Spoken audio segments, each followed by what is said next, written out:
사랑하는 성도 여러분, 오늘부터 신약의 누가복음을 강해하려고 합니다.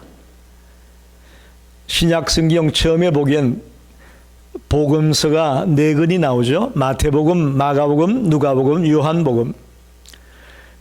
그 중에 마태, 마가, 누가는 공간복음이라고 하고 요한복음은 제4복음이라고 합니다. 예수님의 생애에 관한 말씀을 한다면, 소위 말하는 세상 사람들이 말하는 전기라고 하죠. 전기를 얘기한다면 복음서 한 권이면 될 터인데 왜 같은 예수님의 얘기를 하고 있는데 4권이나 기록을 했을까? 이게 아마 굉장히 궁금할 겁니다. 공간복음이라는 말은 함께 본다는 것입니다. 마태도 예수를 보고, 마가도 예수를 보고, 누가도 예수를 보고, 요한도 예수를 보는 거죠. 특별히 마태복음은 유대인들을 위한 복음서다, 그렇게 말합니다. 그들은 왕으로 오신 예수님, 메시아 예수님을 강조하죠. 마가복음은 로마인을 위한 복음서다, 그렇게 말합니다. 종으로 오신 예수님, 일하시는 예수님, 그걸 강조하고 있는 것이 마가복음입니다. 누가복음은 헬라인들에게 전하는 복음인데 이상적인 인간으로 오신 예수님, 즉 예수님의 인성이 강조되고 있는 복음서가 누가복음입니다. 제4복음서인 요한복음은 온 인류에게 주는 복음서인데 하나님의 아들로 오신 예수님, 예수님의 신성을 강조하고 있는 복음서가 제4복음서다, 요한복음서다, 그렇게 말할 수 있습니다. 그 중에 우리는 이 누가복음을 오늘부터 연속해서 설교하려고 합니다. 누가는 헬라인이었습니다. 그의 직업은 의사였습니다. 또 그는 교육을 많이 받은 사람이었습니다. 더 나아가 그는 헬라어를 아주 수준 높게 구사하는 그런 사람이었습니다. 그래서 신약 성경이 헬라어로 기록되지 않았습니까? 그 중에 가장 뛰어난 그런 헬라어 문장을 기록하고 있는 저자가 누가라고 알려져 있습니다. 이 누가는 누가복음과 사도행전 2권을 기록했습니다. 근데 우리 지금 성경에는 2권이 분리되어 있지만 원래는 한 권의 성경이었습니다. 누가복음과 사도행전이 같이 붙어 있는 책이란 말이에요. 전반부, 후반부 그런 책이라고 볼 수 있습니다. 쉽게 말하면 누가복음은 예수 이야기고 사도행전은 교회 이야기예요. 이 2개 한 권의 책이었어요. 그래서 학자들은 누가행전이다, 그렇게 이름을 붙이기도 했습니다. 누가복음과 사도행전을 이어서 누가행전. 우리가 알다시피 성경은 주제별로 구분이 되어 있죠. 복음서, 역사서, 서신서, 예언서, 주제별로 분류가 되다 보니까 누가복음과 사도행전 사이에 요한복음이 끼어 있어요. 그래서 이 2 책이 연결되어 있다는 것을 사람들이 잘 모릅니다. 연결된 책이었습니다. 그래서 누가복음도 데오빌로 각하에게 썼다고 말하고 사도행전도 데오빌로 각하에게 썼다고 말하잖아요. 수신자가 같아요. 이것은 누가가 썼다라는 것이 증명이 되는 것이죠.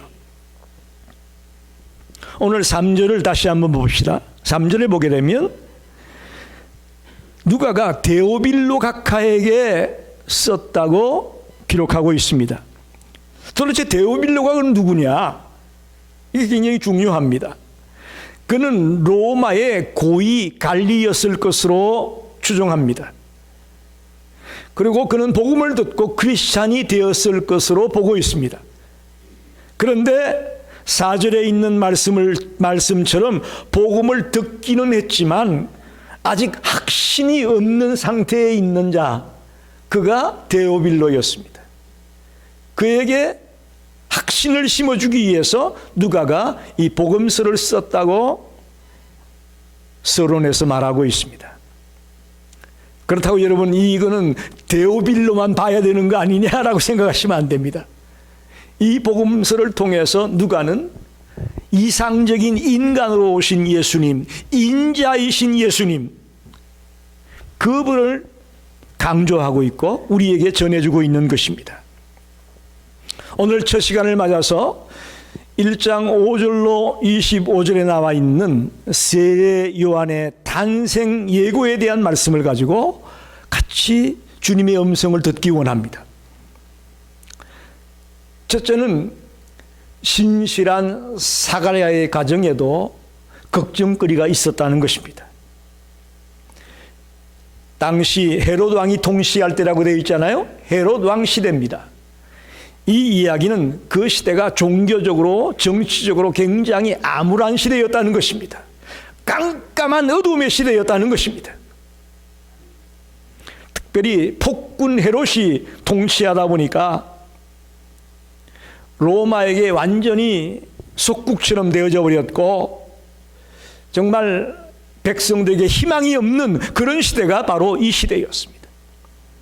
그리고 사람들은 부패할 대로 부패해서 자기의 이익만 생각하고 자기 욕심만을 생각하는 아주 타락한 시대였단 말입니다.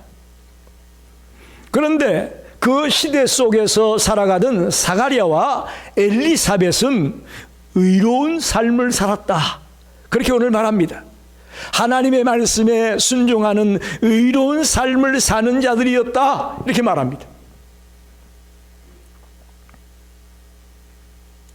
그래서 이 헤롯 당시에 어두운 이 시대 속에서 사가랴와 엘리사벳은 의로운 삶을 살아가는 새벽별과 같은, 오늘 우리 집사님이 말씀한 것처럼 빛을 발하는 그런 삶을 살아가는 가정이었음을 강조하고 있습니다. 5절로 7절을 한번 읽어보면 유대왕 헤롯 때에 아비야 반열에 제사장 한 사람이 있었으니 이름은 사가랴여 그의 아내는 아론의 자손이니 이름은 엘리사벳이라. 이 두 사람이 하나님 앞에 의인이니 주의 모든 계명과 규례대로 흠이 없게 행하더라.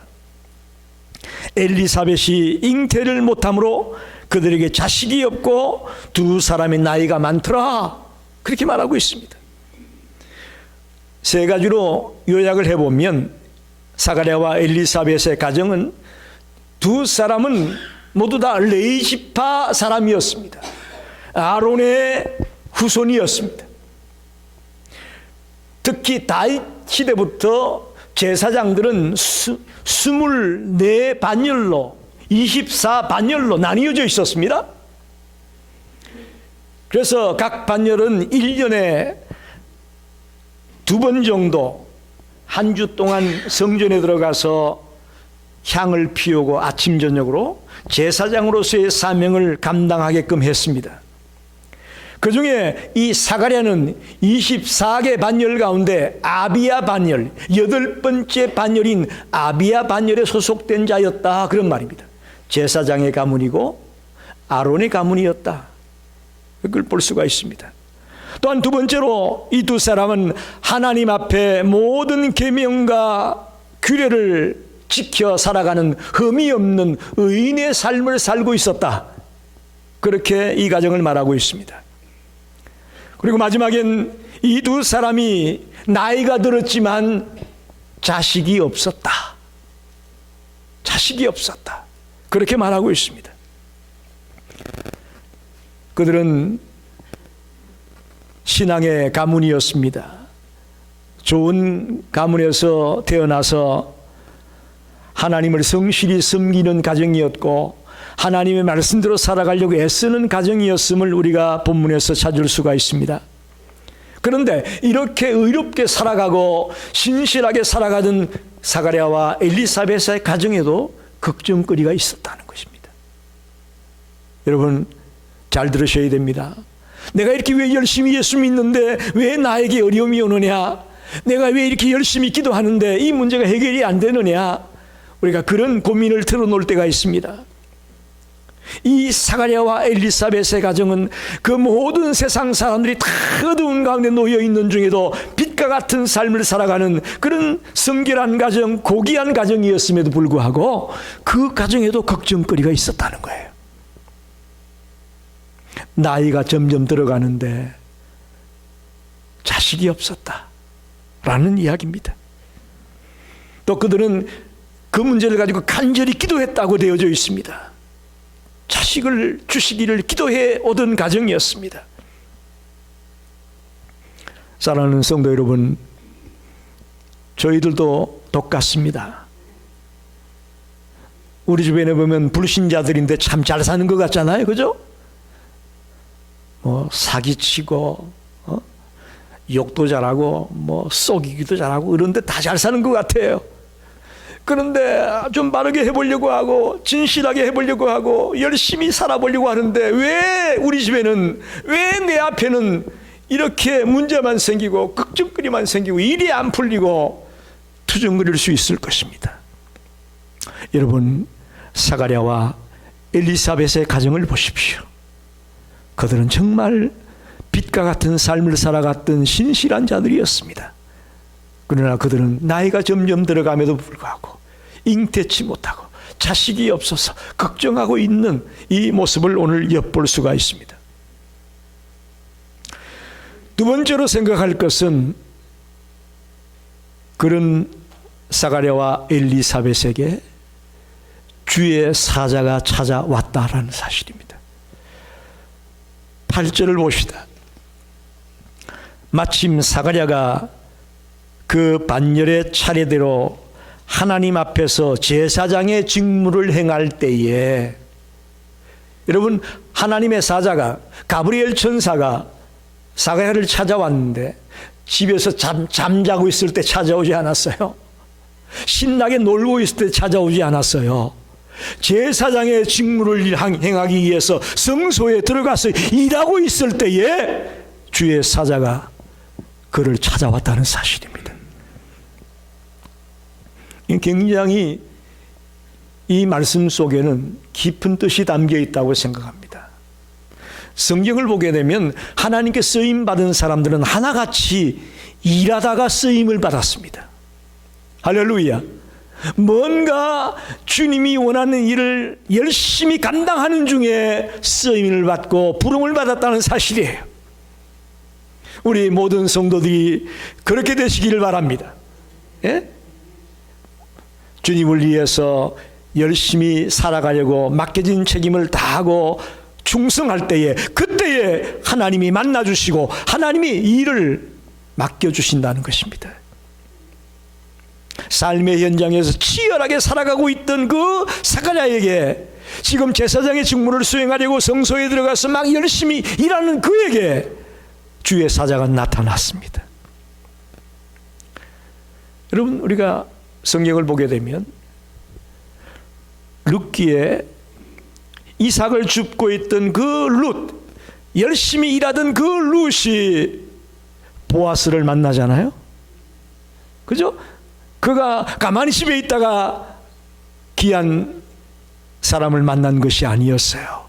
이삭을 주우러 가서 열심히 갑으로서 살아가려고 애쓰는 그 중에 룻을, 보아스를 만나서 다윗의 조상이 되는 그런 축복을 그가 누리지 않습니까?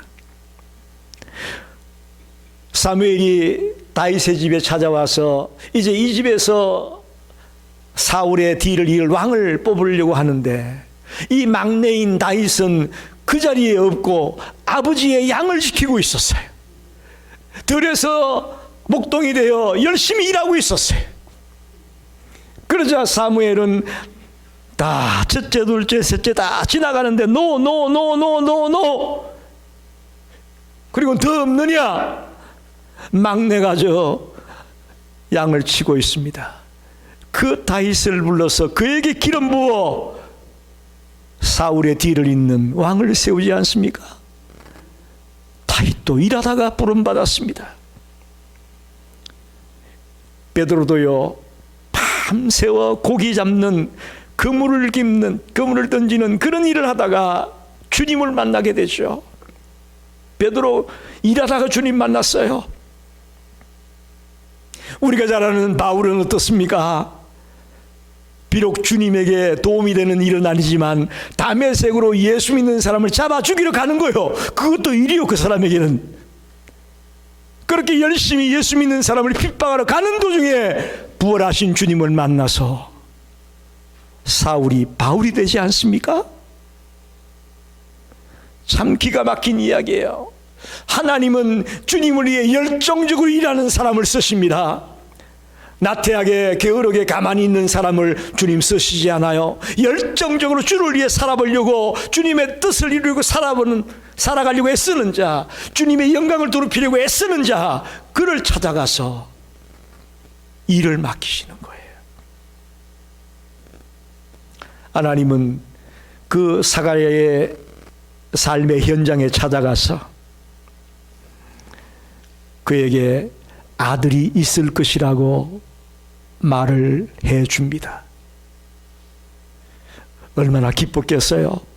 나이 들 때까지 잉태하지 못해서 걱정하고 고민했던 그에게 주의 사자가 아들을 낳게 될 것이라고 할 때 얼마나 기뻤겠습니까? 이것이 언제 벌어졌느냐? 일하고 있을 때에, 삶의 현장에서 열심히 살아갈 때 있었다는 거예요. 우리 성도들이 그렇게 열심히 살아가게 되길 바랍니다. 세 번째로 생각할 것은 20절을 봅시다. 보라, 이 일이 되는 날까지 내가 말 못하는 자가 되어 능히 말을 못하리니 이는 내가 내 말을 믿지 아니함이거니와 때가 이르면 내 말이 이루어지리라 하더라. 여러분, 그렇게 기도해 왔던 아들을 낳겠다고 하는데 사가랴가 믿지를 못했어요. 믿지를 못했어요. 그래서 벙어리가 되게 했다, 말을 못하게 했다 라고 오늘 본문은 말합니다. 어떻게 보면 불신앙 때문에 징계를 받은 것이나 마찬가지죠. 벙어리가 되는, 말 못하는 징계를 받은 것이지만 이것은 따져보면 하나님의 사랑이었다고 볼 수 있습니다. 우리가 신앙생활 하면서 때때로 넘어지고 쓰러졌을 때에, 또 잘못되었을 때 하나님이 채찍으로 때릴 수 있고 징계할 수 있습니다. 그것이 하나님의 사랑인 것을 깨닫기 바랍니다. 아멘 해주셔서 감사합니다. 징계를 좋아할 리가 없잖아요. 채찍을 좋아할 리가 없죠. 그런데 그게 사랑이라고요. 보세요. 오늘 사가랴가 아들을 주겠다고 하는데 그걸 못 믿었습니다. 그래서 벙어리를 만든 이유는요, 그의 불신앙을 고치기 위해서 벙어리가 되게 했다고 저는 봅니다. 불신앙을, 사가랴의 그 불신앙을 고치기 위해서 벙어리가 되게 했다. 하나님 앞에 가장 큰 죄는요, 불신앙이에요. 우리는 여러 가지 각가지 죄를 나열하지만 그 죄 중에 주님이 가장 싫어하는 죄는 불신앙의 죄라는 것이에요. 주님을 믿지 않는 것이 가장 큰 죄라는 사실이에요. 그래서 오늘 그의 불신앙을 고치고 뜨거운 믿음의 사람으로 바꾸어 놓기 위해서 그의 입을 막아버렸습니다. 말하지 못하게 했습니다. 여러분, 출애굽 때 보게 되면 그 출애굽했던 많은 백성들이 다 가나안 땅에 들어갔나요? 그때 나왔던 1세대라고 말할 수 있겠죠. 출애굽의 1세대 사람들은요,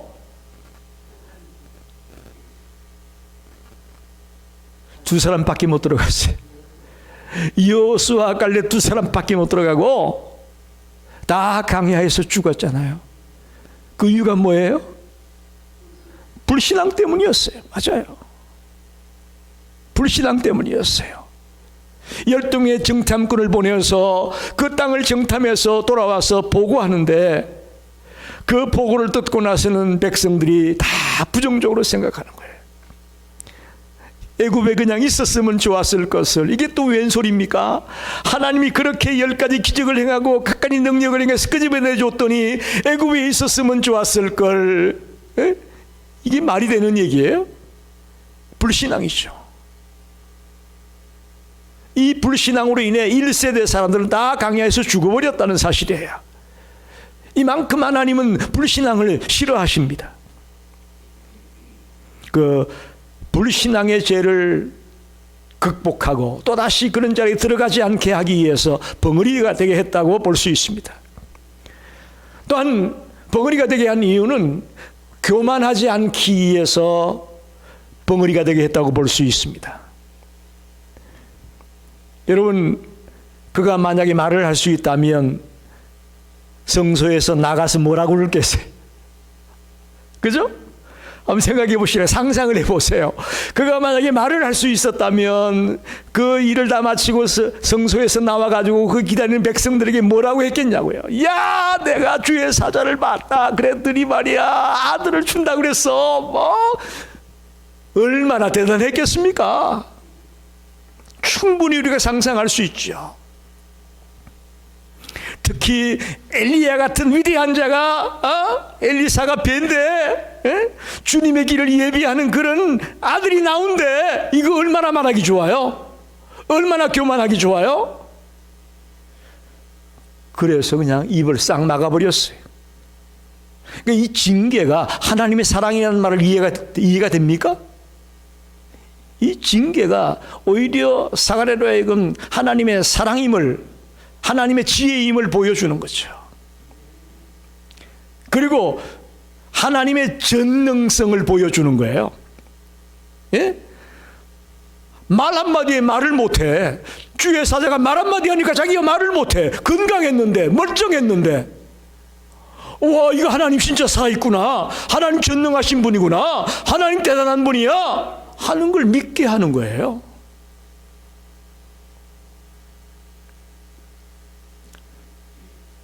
이 하나님이 어떤 분이라는 것을 자기가 벙어리가 되면서 확실히 깨닫게 되고, 이 말씀대로 엘리사벳이 잉태한 자가 예수님의 선구자로, 예수님의 전령자로 귀하게 쓰임을 받을 자이구나 하는 것을 믿게 하기 위한 그런 하나님의 사랑이고 하나님의 지혜였다는 것입니다. 마지막으로 생각해 볼 말씀은 아이를 뵌 엘리사벳이 24절에 보니까 다섯 달 동안 숨어 지냈다. 봅시다. 이후에 그의 아내 엘리사벳이 잉태하고 5달 동안 숨어 있으며 세례 요한을 잉태한 엘리사벳이 5달 동안 숨어 지냈다. 이게 무슨 말일까요? 이해가 안 되잖아요. 그죠? 그동안 그렇게 아이를 갖고 싶은데 아이를 못 가졌으니 아이를 가졌습니다. 이제 그러니 얼마나 그 자랑거리입니까? 얼마나 신나는 순간입니까? 그런데 그러지 아니하고 은둔 생활 비슷하게 숨어 지냈다는 것입니다. 함부로 나가 돌아다니지 아니하고 은거해 있었다. 왜 그렇게 했을까요? 우린 여기서 그 해답을 찾을 수가 있습니다. 사실 사가랴는 말을 하지 못합니다. 그러나 충분히 우리가 짐작해 볼 수 있는 것은 글로 써서 아내에게 가르쳐 줬을 것이라고 봅니다. 글로 써서 엘리사벳에게 성막에서 있었던 일을 낱낱이 이야기했을 거예요. 그때 남편 사가랴가 아들이 모태로부터 성령의 충만함을 입어서 잉태하게 될 것이라는 말을 들었어요. 그래서 이제는 뱃속의 요한이 부정한 것들을 접하지 아니하고 구별되게, 또 앞으로 어떻게 그 아이를 양육하는 것이 바르게 양육할 수 있을까 기도하는 그런 마음으로 5달 동안 숨어서 기도하는 가운데 아이를 돌보지 않았겠는가, 이렇게 우리는 해석해 볼 수 있습니다. 즉 하나님의 큰 은혜를 받았어요. 그죠? 그동안 도저히 임신할 수 없었고 인간적으로는 도저히 불가능했던 사실인데 그 일이 이루어졌다는 것은 하나님의 은혜를 입었어요. 사가랴와 엘리사벳이 하나님의 큰 은혜를 입었어요. 여러분, 그러면 어떻게 해야 될까요? 우리가 하나님의 은혜를 입으면 어떻게 해야 됩니까? 제일 빠지기 쉬운 게 교만이에요. 제일 빠지기 쉬운 게. 특히 좀 은혜 체험을 하고 은사를 받았다고 하는 분들 보게 되면 자칫 빠지기 쉬운 것이 교만한 자리에 빠지는 거죠. 그러나 사가랴와 엘리사벳은 더 자중하고 절제하고 겸손하고 근신하는 그런 마음으로 숨어서 은거 생활을 했다라고 해석해 볼 수 있습니다. 바울 사도는 고린도전서 14장 26절 하반에 보게 되면 은사를 받은 자들은 모든 것을 덕을 세우기 위하여 하라 그랬어요. 우리가 하나님의 은혜를 입었다. 그 은혜는요, 덕을 세우기 위해서 사용하는 거예요. 할렐루야. 주님을 기쁘게 하고 주님의 이름을 더 높이기 위해서 사용되어지는 것이 은사예요. 또 고린도전서 14장 40절에 보면 모든 것을 품위 있게 하고 질서 있게 하라. 우리가 주님의 은혜를 입은 자가 된다면요, 품위가 있어야 되고 질서가 있어야 됩니다. 모르셨죠? 기가 막힌 이야기예요. 우리 하나님의 백성들은 품위가 있어야 돼요. 질서가 있어야 돼요. 왜? 우리 은혜를 받은 자니까. 메시아의 전령자인 세례 요한을 잉태한 엘리사벳이 얼마나 자랑하고 싶었겠어요. 얼마나 나가서 의시되고 싶었겠어요. 그러나 그는 그 은혜를 받았지만 오히려 절제하고 오히려 겸손하고 오히려 근신하면서 은거하며 5달 동안을 숨어 지냈더라라고 말합니다. 저와 여러분도 마찬가지입니다. 우리가 주님의 은혜를 입었다면 더 겸손해지기 바랍니다. 주님의 은사를 체험했다면 더 낮아지기 바랍니다. 이게 쉬운 일이 아니에요. 쉬운 일이 아니에요. 은혜 받고 은사 받으면요, 나도 모르게 자꾸 교만하게 되고 자꾸 자기를 내세우게 될 확률이 높습니다. 오늘 엘리사벳의 모습을 바라보면서 우리가 더 절제하고 더 근신하면서 지혜롭게 행동해 나가는 성도가 되기를 바랍니다. 말씀을 정리합니다. 성도 여러분, 사가랴와 엘리사벳이 살던 시대는 어떤 시대라고요? 정치적으로 종교적으로 암흑과 같은 칠흑 같은 어둠이 깔려있는 시대였습니다. 사람들은 전부 다 타락해서 사리사욕에 눈이 어두워서 자기밖에 모르는 그런 삶을 살던 시대였습니다. 황폐한 시대에 살고 있었습니다. 그러나 놀랍게도 그들은 새벽별같이 빛을 발하는 그런 모습으로 살아가고 있었다는 것입니다. 디모데후서 2장 21절에 보면 그러면 누구든지 이런 것에서 자기를 깨끗하게 하면 기 쓰는 그릇이 된다. 여러분, 아무리 세상이 타락하고 아무리 죄악으로 물들어 있어도 깨끗하게 달려가다 보면 기 쓰는 그릇이 된다고 말씀합니다. 할렐루야. 사가랴와 엘리사벳의 가정이 그렇습니다. 우리도 마찬가지입니다. 이 어두운 세상을 쫓아가지 말고 깨끗하게 성결되게 거룩하게 살아가려고 했을 때에 하나님 우리를 기이 쓰실 것을 믿습니다. 기이 쓰는 자가 될 수 있을 줄로 믿습니다. 오늘 이 시대도 마찬가지입니다. 인본주의가 판을 치고 있습니다. 개인주의가 판을 치고 있습니다. 특별히 문화와 과학의 탈을 쓰고 이 사탄이 이 세상을 어지럽히고 있습니다. 특별히 교회들이 오염되고 있습니다. 교회들이 세속화되고 있습니다. 이때에 사가랴와 엘리사벳처럼 자기가 맡은 일에 묵묵히 충성을 다하며 빛과 같은 삶을 살아가는 그런 성도들이 되기를 간절히 축원합니다. 그럴 때에 예수의 전령이 되는 세례 요한을 그들이 낳았던 것처럼 저와 여러분들이 이 세상을 주님께로 이끌 수 있는 전령으로서의 삶을 살게 될 것을 믿습니다. 우리가 저들을 예수께로 이끌어내는 그런 선구자의 전령자의 삶을 살 수 있다는 것이에요. 하나님은 그러기 위해서 우리를 불렀습니다.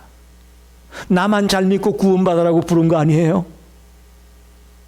나를 통해 주를 모르는 많은 백성들이 주께로 돌아올 수 있기를 원해서 우리를 부르신 거예요. 여러분의 사랑하는 자녀가, 여러분의 사랑하는 친구들이, 여러분의 사랑하는 친지들이 여러분 때문에 예수께로 돌아올 수 있게 되기를 바랍니다. 세례 요한의 탄생 메시지는 사가랴와 엘리사벳에게 엄청난 기쁨이었고 엄청난 은혜였습니다. 하나님은 저희들에게도 이런 은혜를 주실 줄로 믿습니다. 의롭게 살고 빛의 삶을 살아가려고 몸부림을 치는 그런 자에게 하나님은 우리가 상상할 수 없는 은혜를 베풀어 주시는 하나님임을 믿습니다. 그 하나님의 은혜가 저와 여러분에게 오늘 넘치기를 바랍니다. 이 기쁨을 가지고 돌아가는 성도들이 되시기를 간절히 축원합니다. 기도하겠습니다.